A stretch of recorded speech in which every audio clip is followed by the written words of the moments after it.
Sri Rahayu 35 tahun, ibu rumah tangga ini mendatangi Polrestabes Palembang untuk melaporkan anak perempuannya yang sudah 3 hari tak pulang. Dengan membawa foto anaknya, ibu rumah tangga ini menceritakan, awalnya anaknya bernama Fitrianti pamit membeli kuota internet saat lebaran pertama 2 Mei kemarin.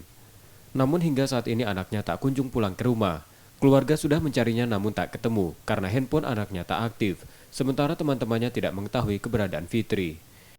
Hilangnya jam 9 malam, mau ke depan katanya mau beli paket.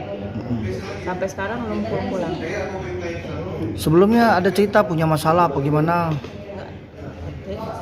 Nggak ada masalah. Nggak ada masalah. Akhir maki aku bu, udah nyok. Pakaian apa dia? Baju tejo,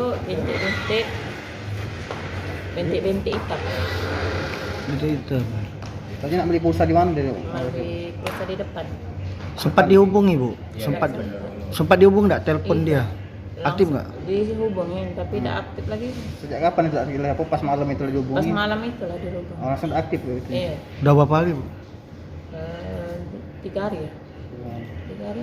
3 hari ya sudah. Bu mungkin ada pesan untuk dia bu? Pesan ngomong, Fit balik. Kami nyari.